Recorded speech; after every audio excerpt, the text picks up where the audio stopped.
Hola, bienvenidos a este nuevo podcast del canal de Gotas de Bhakti. Hoy quería comenzar hablando acerca de la relación que se ha desarrollado a través del tiempo entre Oriente y Occidente, especialmente en relación con la India, porque el canal trata de la filosofía hindú, distintos aspectos de la cultura de la India y su impacto en Occidente. Pero también tenemos que ver cómo Occidente ha impactado o ha influenciado en la cultura india y cómo esa transformación que se ha producido de la interacción entre ambas culturas ha generado una cultura híbrida que es la que vivimos actualmente. Esta relación ha sido un fenómeno complejo que abarca muchas dimensiones económicas, políticas, religiosas, filosóficas, artísticas, etcétera, sociales. Esta interacción se ha desarrollado a través de muchas dinámicas diferentes: la colonización, la globalización, la migración y la transferencia cultural, y ha generado muchos aspectos, muchos elementos en ambas culturas, incluso tensiones y también grandes sincretismos. No quiero irme muy lejos en el tiempo, por ejemplo, irme hasta la relación de la India con Grecia y los reinos helenísticos o con el Imperio Romano, porque no tiene prácticamente relevancia en la actualidad. Sí me voy a extender en la historia hasta el periodo colonial, porque fue crucial para establecer una base sólida de interacción entre India y Occidente. Todo el proceso de colonización de las potencias europeas en la India tuvo una gran influencia en la sociedad india. La cultura occidental penetró profundamente en la sociedad india, especialmente a partir del establecimiento del Raj británico y la disolución de la Compañía Británica de las Indias. Esto hizo que se introdujeran, por ejemplo, nuevas estructuras educativas, legales y administrativas. Por ejemplo, el modelo educativo occidental promovió el aprendizaje del inglés, y esto permitió que muchos indios pudieran acceder a conocimientos tecnológicos, científicos y literarios europeos. Pero este proceso también implicó la marginalización de tradiciones locales y la imposición de valores occidentales sobre las costumbres indias. En el aspecto económico, la influencia del gobierno británico tuvo un gran impacto en la economía india. La política británica de libre comercio destruyó la industria textil tradicional india, inundando el mercado con manufacturas británicas. Artesanías como el tejido de muselina de Bengal fueron prácticamente arrasadas. La India, que antes era un exportador líder de textiles, se convirtió en apenas un proveedor de materias primas, como por ejemplo el algodón, el té, y también se convirtió en un mercado para los productos británicos. El sistema de rentas permanentes, impuestos como el zamindar impuesto por los británicos, empobreció a los agricultores, y esto generó reiteradas hambrunas, como por ejemplo la hambruna de Bengal en 1770. Y la doctrina de la extinción, una anexión de estados príncipes sin herederos, y la explotación de recursos han llevado a la miseria rural en la época colonial a muchas partes de la India. También ha tenido gran influencia en la economía de la India el drenaje de riqueza. Según los economistas como Dadabhai Naoroji, la India sufrió un drenaje económico de sus recursos hacia Gran Bretaña. También a nivel social tuvo un gran impacto. Por ejemplo, los británicos codificaron y reforzaron las divisiones de castas al usar censo y leyes que categorizaban a las personas según su nacimiento, y esto acentuó las desigualdades sociales. Algo que en Occidente se ha criticado mucho, pero que desde el punto de vista práctico Inglaterra solidificó, si bien ya era algo muy fuerte, muy establecido en la India, pero no ayudaron a disolverlo, a pesar de que muchos líderes religiosos estaban luchando desde siglos contra el sistema de castas. El gobierno británico lo explotó, lo aprovechó, se aprovechó de este sistema de castas para poder gobernar más fácilmente, ¿no? El divide y vencerás. Pero también surgieron movimientos de reforma social a raíz de esto, como el de Jyotirao Phule o el de Ambedkar, que cuestionaron la discriminación contra las castas bajas y las mujeres, y qué decir de Mahatma Gandhi. La educación occidental, que fue introducida en la ley Macaulay, creó una élite anglófila, porque se obligaba o se estableció el inglés como lengua obligatoria en la educación, y esto fue aprovechado en la administración colonial. Esta clase media urbana que fue educada de esa manera, por otro lado, fue clave en el movimiento independentista. Como decíamos antes, las políticas de divide y vencerás acrecentaron las tensiones entre hindúes y musulmanes, sentando las bases para la partición en 1947. A nivel cultural y educativo, como veníamos diciendo, las escuelas y universidades británicas como el Hindu College de Calcuta formaron una generación bilingüe, pero también marginaron el conocimiento tradicional, por ejemplo, el conocimiento basado en el sánscrito, en el persa, los sistemas médicos ayurvédicos. Pero bien, esta educación occidental causó una erosión de las identidades locales, la imposición del inglés como lengua administrativa y la cristianización, aunque limitada, debilitaron las tradiciones locales. Pero el hinduismo y el islam se reafirmaron como identidades de resistencia. El hinduismo estaba prácticamente acostumbrado a recibir invasiones y continuar siendo como era, absorbiendo elementos de las culturas foráneas y influenciando a su vez a esas culturas foráneas que venían de las sucesivas invasiones que ha tenido el subcontinente de la India a lo largo de los siglos. Y esto dio lugar a mucho sincretismo cultural.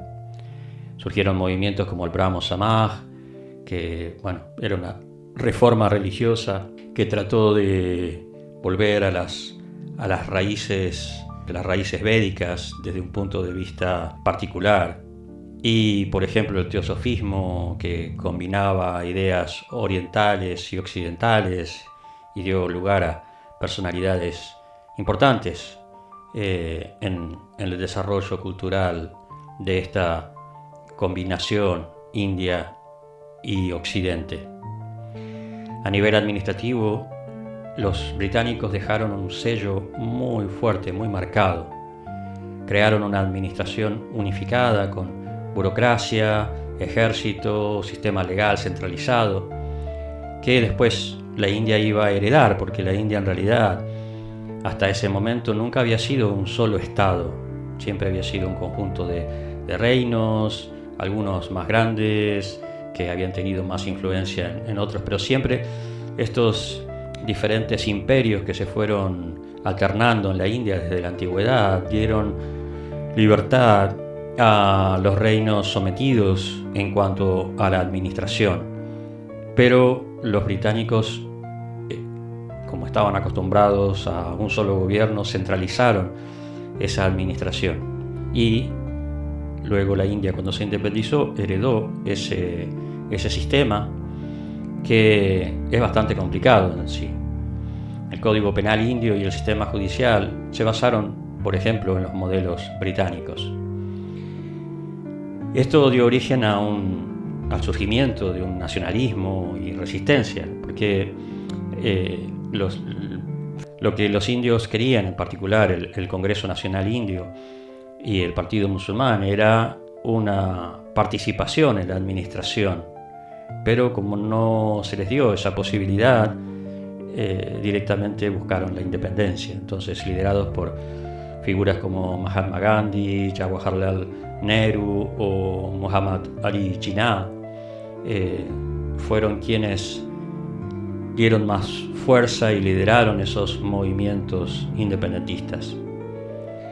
Luego, los problemas entre las comunidades hindúes y las comunidades musulmanas, muy probablemente fogoneados y estimulados un poco bajo la manga por los gobiernos británicos, produjeron la partición de 1947 entre India y Pakistán. Y esto fue consecuencia de las políticas coloniales que profundizaron las divisiones religiosas.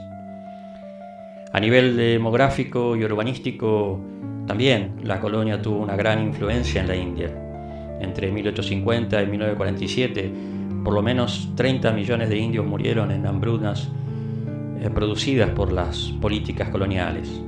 La construcción de ferrocarriles, que era un aspecto clásico de los gobiernos británicos en diferentes partes del mundo, tanto desde el punto de vista como gobiernos, cuando eran gobiernos, o como influencias, cuando tenían a otros gobiernos bajo su influencia directa, como el de mi país, en Argentina. La construcción de ferrocarriles y puertos era un aspecto esencial en esos modos de actuar por parte de los británicos, ¿no? Ya que lo que les preocupaba era tener medios para poder extraer recursos, y esto alteró mucho los patrones, por ejemplo, de migración y de urbanización, ¿no? Por ejemplo, se establecieron ciudades como Nueva Delhi, que fue la capital en 1911, y mucho antes Calcuta, reflejaban esta política y también producían una gran segregación racial, ya que muchos indios iban a las ciudades desde el campo y se ubicaban en zonas aledañas a las ciudades, ¿no? Había zonas civiles para los británicos y áreas para los indios. Por un lado, el gobierno británico trajo una cierta modernización, pero como decíamos, esto estaba más enfocado a la explotación, ¿no? Los ferrocarriles que ya decimos, el telégrafo, los sistemas de irrigación, modernizaron la India, pero su objetivo no era servir a la sociedad india, sino a los intereses coloniales, no al desarrollo local. Se introdujeron también, desde un punto de vista positivo, muchas medidas sanitarias, y la esperanza de vida, que era baja en el siglo XIX, fue aumentando. Y bueno, hoy en día vemos que la India es el país más poblado del mundo, y eso empezó a crecer a fines del siglo XIX, comienzos del siglo XX. En conclusión, desde este punto de vista colonial, el colonialismo transformó la India en una sociedad dual. Por un lado había una élite educada y moderna, y por otro una masa rural empobrecida y marginada. Aunque heredó instituciones y una red de infraestructura, el país independientemente tuvo que enfrentar desafíos como la desigualdad social, las tensiones comunitarias y la dependencia económica. La India contemporánea sigue lidiando con este legado, equilibrando su identidad multicultural con las cicatrices del pasado colonial. Y bueno, esas cicatrices y traumas o resentimientos han dado mucha fuerza a los movimientos nacionalistas.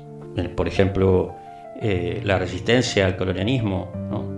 Dio lugar a un renacimiento cultural en India. Figuras como Gandhi o Rabindranath Tagore buscaron reconciliar los principios modernos con las raíces espirituales y culturales de la civilización india.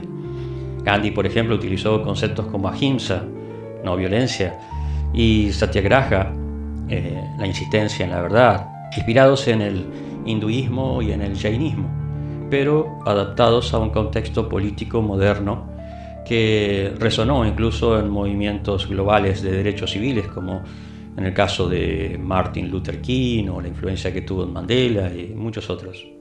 Por otro lado, este contacto con Occidente produjo también una gran migración, una gran diáspora india. La migración india hacia Occidente ha jugado un papel central en la construcción de puentes culturales. Es decir, desde la época colonial, cuando los trabajadores indios eran trasladados a plantaciones en África y el Caribe, hasta las olas de inmigrantes altamente cualificados que llegaron a Estados Unidos y Europa después de la Segunda Guerra Mundial.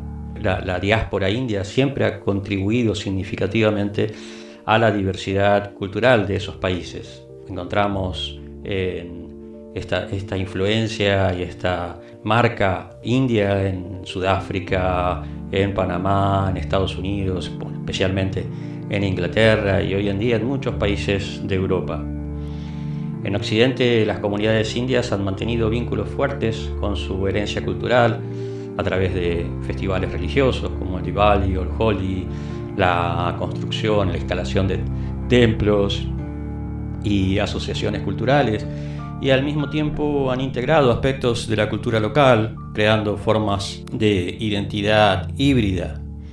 Este proceso de transculturación es evidente en áreas como la política, donde líderes de origen indio ocupan posiciones destacadas en gobiernos occidentales, ¿no? Como recientemente hemos visto en el caso del ex primer ministro Rishi Sunak en el Reino Unido, la candidata a la presidencia de los Estados Unidos, Kamala Harris, o Tulsi Gabbard. Pero también la migración ha generado tensiones, generalmente relacionadas con el racismo, la xenofobia y muchos debates sobre la multiculturalidad. Estas dinámicas enfatizan o subrayan cómo la interacción entre Oriente y Occidente, no siempre ha sido armoniosa, ya que ha estado muchas veces marcada por conflictos de poder y representación. Entonces, hoy en día estamos viviendo un postcolonialismo o neocolonialismo. En la actualidad, las relaciones entre India y Occidente tienen nuevos desafíos dentro de ese postcolonialismo. Aunque formalmente la India es independiente desde 1947, sigue siendo influenciada por estructuras económicas y políticas globales dominadas por potencias occidentales. La India siempre ha tratado de desmarcarse o no estar tan influenciada por Occidente a nivel económico, y por eso siempre se ha visto como un país no alineado, y actualmente forma parte del BRICS, esa asociación alternativa a la economía occidental, ¿no? Que está formada por China, India, Brasil y Rusia y Sudáfrica. Entonces, las empresas occidentales operan en la India aprovechando su mano de obra barata y el mercado emergente, que está aumentando su capacidad consumista. Y por otro lado, las élites indias adoptan modos de vida occidentales como símbolo de estatus. Hay un resurgimiento del nacionalismo hindú en India, un poco como decíamos antes, por esas cicatrices que tantos siglos de dominación y menosprecio hacia su cultura han ido produciendo, y un orgullo por esa propia cultura que especialmente ha sido liderado por el Bharatiya Janata Party, que busca reafirmar esa identidad india frente a lo que ellos perciben como influencias externas. Que perciben es una forma de decirlo suavemente, es algo que se ha producido, como decíamos, a lo largo de siglos. Y esto, ha generado muchos debates sobre qué significa ser moderno dentro de la sociedad india, ¿no? Qué significa ser moderno sin perder su autenticidad cultural. Simultáneamente hay movimientos feministas, ecológicos y antirracistas en Occidente que han encontrado aliados en activistas indios demostrando que las luchas sociales pueden cruzar fronteras geográficas y culturales. En conclusión, la relación entre Occidente y la India es un ejemplo paradigmático de cómo las culturas interactúan en un mundo interconectado. En fin, la globalización ha dado pie a que las interacciones entre India y Occidente se volvieran más simétricas. O sea, por un lado, los productos culturales occidentales, como el cine de Hollywood o la música pop y las marcas de moda, han llegado a la India, especialmente en las últimas décadas, y han transformado sus patrones de consumo y aspiraciones sociales.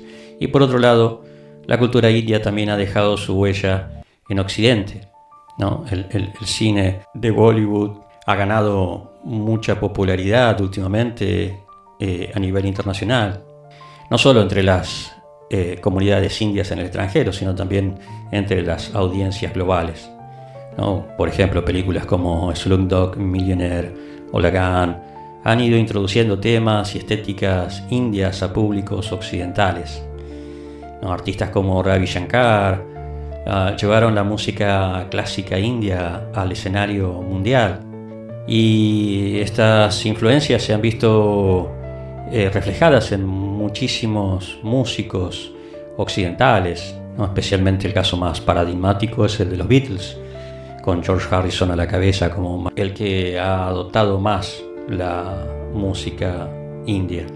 Últimamente ha habido muchas fusiones de música electrónica con ritmos bhangra y tablas que han expandido aún más la presencia musical india.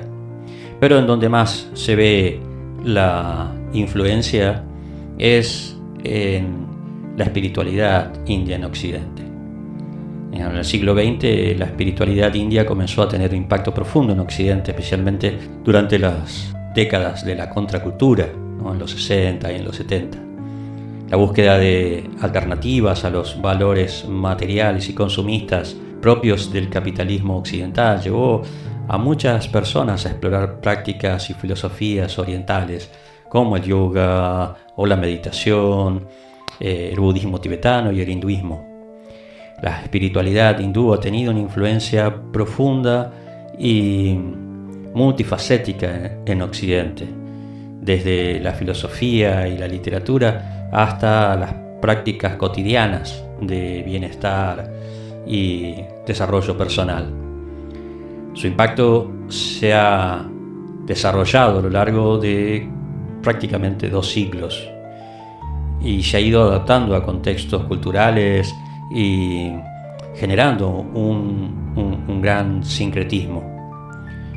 No hay textos filosóficos y religiosos hindúes, especialmente, que se han vuelto sumamente relevantes a partir del surgimiento de lo que se conoce hoy en día como la indología, ¿no? Por ejemplo, las Upanishad, el Bhagavad Gita y los Vedas fueron traducidos en el siglo XIX, y esto atrajo la atención de muchos filósofos y escritores occidentales. Un caso así muy relevante, muy importante, es el de Arthur Schopenhauer, que se volvió un lector ávido de las Upanishad, y personalidades como Ralph Waldo Emerson o Henry David Thoreau, que lideraron el trascendentalismo estadounidense, incorporaron muchas ideas como la unidad del ser y la conexión con la naturaleza.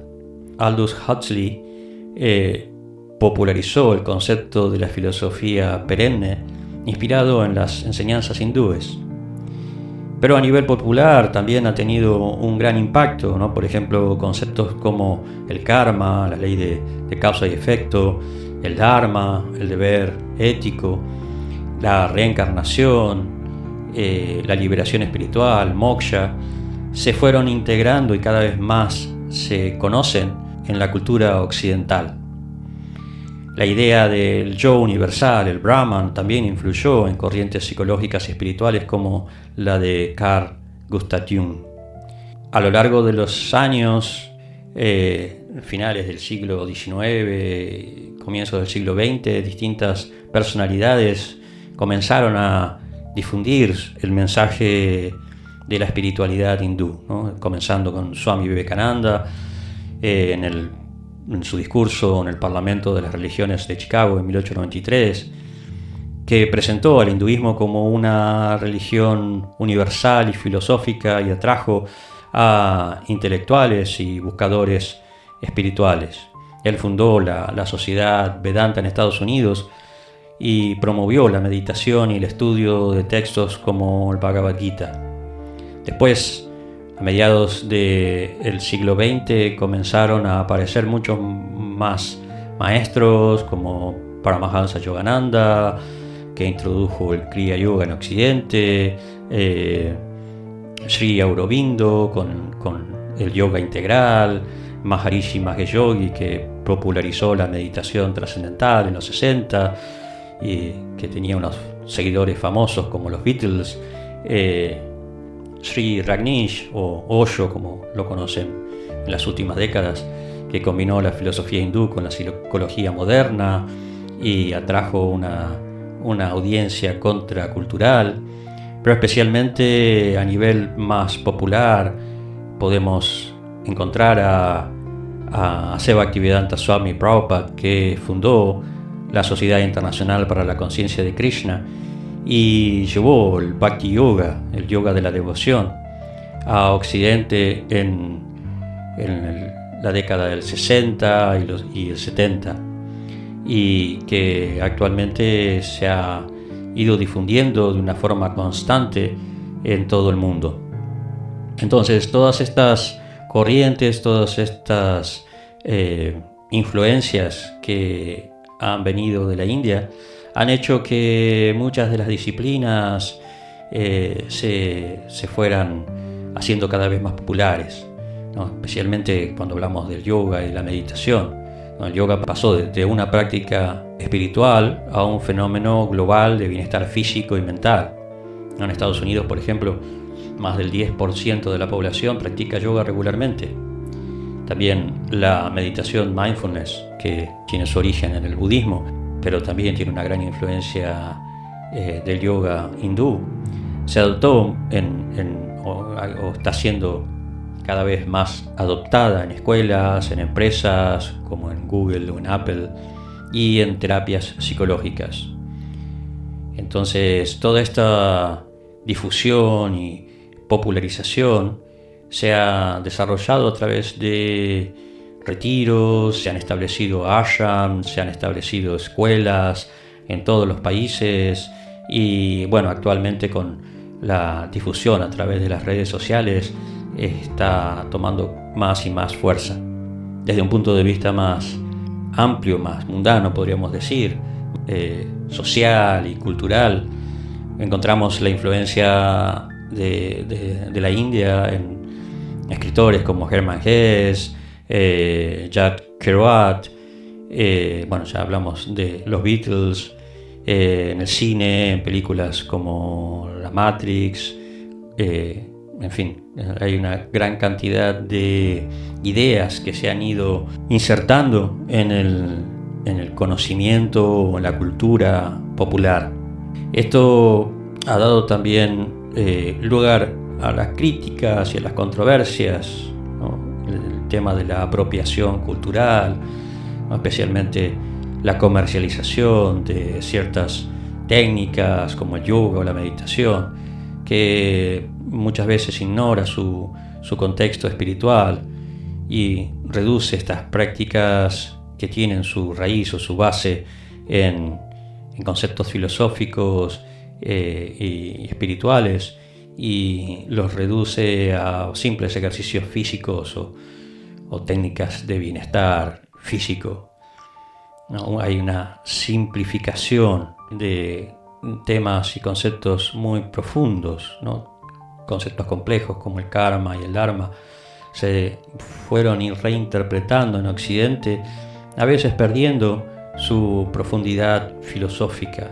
Encontramos movimientos como el New Age, que mezclan elementos hindúes con otras tradiciones, generando muchas veces unas mezclas superficiales.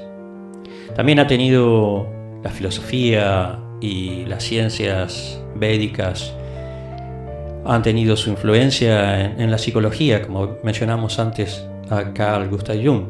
Pero más actuales, figuras como Ken Wilber integran ideas hindúes sobre la conciencia en teorías psicológicas. Por ejemplo, la psicología positiva de Martin Seligman incorpora prácticas de autorreflexión y gratitud alineadas con enseñanzas propias del Vedanta. En relación con la meditación, se han realizado muchísimos estudios que demuestran que la meditación basada en técnicas hindúes reduce el estrés, mejora la concentración y respaldan su uso en la medicina occidental. La espiritualidad hindú ha transformado Occidente al ofrecer diferentes herramientas para abordar una búsqueda de significado en una sociedad cada vez más materialista. Su influencia es ambivalente. Por un lado, ha enriquecido la cultura, la psicología, las prácticas de autodesarrollo, de bienestar, y por otro ha enfrentado desafíos de comercialización y superficialidad. Aún así, conceptos como el yoga, la meditación y la unidad del ser siguen siendo puentes entre Oriente y Occidente, y esto refleja una síntesis global de sabiduría ancestral y modernidad. Donde vamos a encontrar esto más es en el yoga, sin duda. Originalmente era una práctica vinculada a la filosofía hindú, pero se ha masificado y se ha secularizado en Occidente como una herramienta. Otro aspecto de esta cultura propia del hinduismo que se ha ido estableciendo en Occidente y ganando cada vez más importancia es la medicina ayurvédica, un sistema tradicional de salud originario de la India con más de 3.000 años de antigüedad, que ha tenido un impacto significativo en Occidente en las últimas décadas. Su influencia se manifiesta en diversos ámbitos, es decir, desde la salud y el bienestar hasta la cultura y la industria, porque ha popularizado muchos enfoques holísticos, ha ayudado a integrar la medicina alternativa o la medicina complementaria. El Ayurveda ha contribuido a la aceptación de prácticas holísticas en Occidente, que están dirigidas a equilibrar el cuerpo, la mente y el espíritu. Conceptos como las diferentes doshas, es decir, las diferentes tipos o tipologías de física, la importancia de la dieta según la constitución individual, han ido ganando cada vez más seguidores. Terapias como la limpieza de aceites, o el uso de hierbas como la ashwagandha o la cúrcuma, se han integrado en las clínicas de medicina alternativa. También ha tenido mucho impacto su énfasis en la prevención de enfermedades mediante los hábitos diarios y estacionales, que han influido en tendencias como la medicina funcional y la nutrición personalizada. Esto ha dado origen a muchos productos naturales y suplementos, hierbas ayurvédicas como el Neem, el Brahmi o Triphala son actualmente comercializados por diferentes marcas de origen indio. Universidades como Harvard o el National Institute of Health de Estados Unidos estudian compuestos ayurvédicos, especialmente, por ejemplo, la ashwagandha, que se ha probado en ensayos clínicos para reducir el estrés y mejorar la función cognitiva, especialmente en la tercera edad. Algunos hospitales de Europa y Estados Unidos ofrecen programas que combinan medicina convencional con terapias ayurvédicas, especialmente en oncología y rehabilitación. En fin, en diferentes formas la medicina ayurvédica ha ido influenciando las terapias en Occidente. Figuras como Deepak Chopra han popularizado los conceptos de la Ayurveda entre el público en general. En fin, esto ha sido un pequeño raconto superficial de esta interacción entre la cultura de la India y Occidente. Espero que les haya resultado interesante, que les haya gustado. Déjenme por favor sus comentarios, sus likes, suscríbanse al canal y compartan este contenido para que más personas puedan beneficiarse de esta información. Les agradezco mucho que hayan llegado hasta aquí y los espero hasta el próximo programa. Muchas gracias.